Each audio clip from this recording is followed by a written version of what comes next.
Hi, Deacon Charlie. I have 2 questions for Lent today. One is, how old do you have to be to start fasting?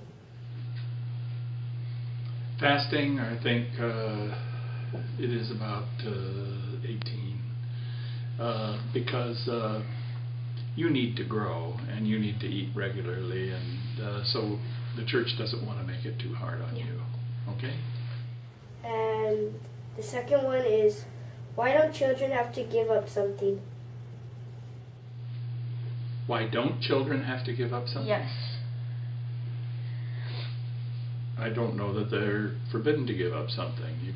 Everybody can always lay down, give up something, and it's just to help you learn that when, somebody comes to suggest that you do something wrong, you could say, oh no, I'm not going to do that. Because you've practiced by saying no to yourself when you could have had something. Ooh, okay. Okay? That makes sense to you? Yes. Okay. Hi, Deacon Charlie. These are my 2 questions. Is it important to fast? For you, no. As we get older, yes. Because fasting is part of what we do during Lent, showing the Lord that we don't need food. We need Him. But fasting must always be compared with mercy and forgiveness. Without them, fasting is just a waste of time. And that comes from some of the earliest fathers of the church. Okay? Do you have to give up something big for Lent? No. But I think it is important. As I said before, as you get older, people are going to suggest to you that you do things that are wrong. Some of the kids in your neighborhood, or maybe even some of the kids here, are going to suggest to you, well, hey, let's go do this, or let's go break this window, or something like that, And it's hard to say no. And so what you're trying to do in Lent is kind of build up the ability to say no to yourself. To say, when there's a great piece of Snickers sitting there and you just say no. When you just say no. It's like if you want to be good in sports, you have to practice, don't you? So if you want to be good in living life, you have to practice. And that's what Lent is, the opportunity to practice, so that you can become the person who can say no when it's wrong or say yes when it's right. That make sense to you? Okay. Thank you. Hi, my name is Samuel. This is my little buddy Pablo. And I wanted to know why do you have to be 14 years or older to abstain from eating meat on Fridays? You don't have to be older than 14, but the church doesn't require it until you're 14. But we don't eat meat on Friday as a sign that we are contemplating on the crucifixion of the Lord. That He died on that day in that terrible, terrible death.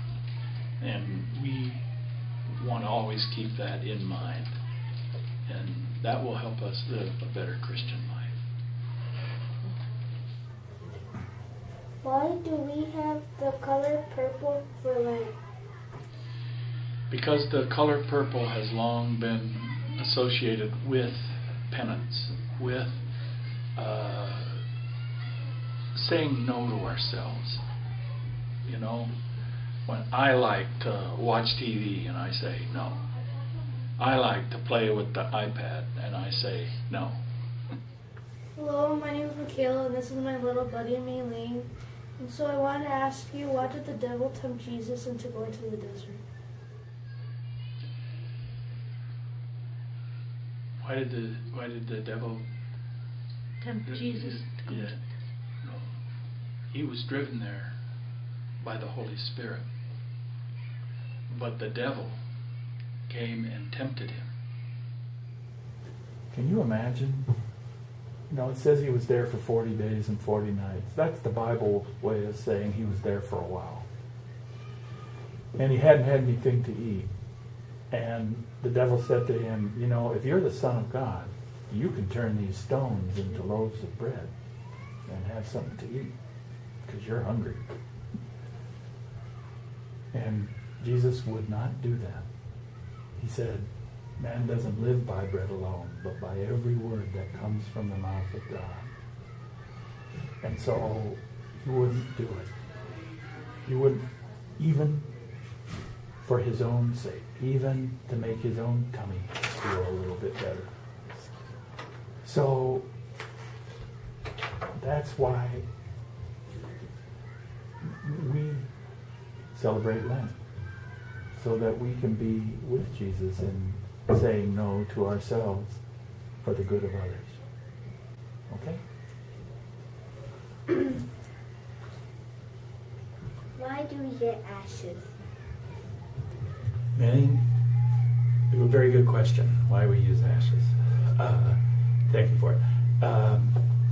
You know, we're all going to die one of these days. Do you understand what death is? And when we die, first our skin kind of turns to ashes, dust, and then slowly, very slowly, those hard bones turn to dust. And so everything turns to dust. And you think, you know, that's what the church wants us to remember. That on our own, that's all we can do, is turn into dust. But we have Jesus Christ, who rose from the dead and who says, you and me are going to rise with him. And so when we rise, he puts that body together like it was never put together. Everything will be right, you know. No Dunlop disease, you know. no, our skin will be perfect. Everything will be perfect. Everything will be just right. And we'll be with him for all eternity that way. But on our own, we're just a pile of dust. Okay? But we don't have to worry about that because Jesus took care of that. What if we sin while we're in Lent? If we give up something and we do it anyways, would that be a sin? No, because you know, it's nothing immoral. It's nothing wrong. But I think what we should do then is, when we have some quiet time, speak to God. Say, you know, I goofed today, and I'm sorry. Would you be with me so I could be a little stronger tomorrow? Give me your Holy Spirit so I can be a little bit better tomorrow. And I think that's the way you do it.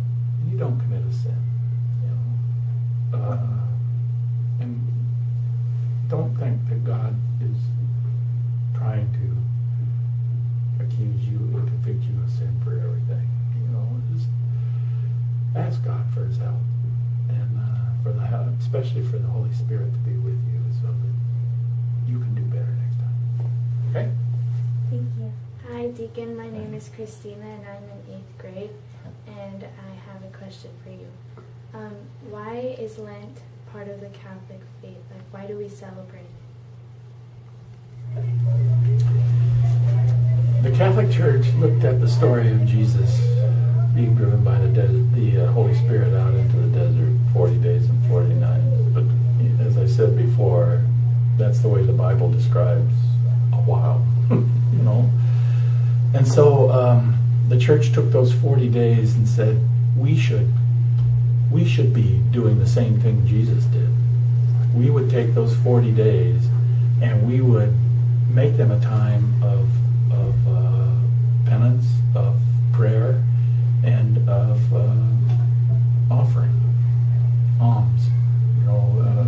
mercy, almsgiving, helping people who need help. And so we do those things every year. It's sort of like getting us back into the way we should be, trying to get us back. It's a time, as I said before, like do you play any sports? You practice and you practice and you practice. So this is what you have to do with your life. You have to practice. How is it I should live? Where I am prayerful, where I am giving alms, helping people, being merciful to them. And then that becomes the way we live our lives. And by living our lives in that fashion, we begin to look more and more like Christ, who we were baptized to look like.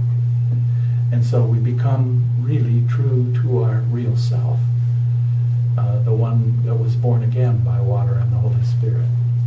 And so this is a wonderful opportunity, and Lent isn't something that should be looked down on. It is a time of joyful coming back to who we are. Okay.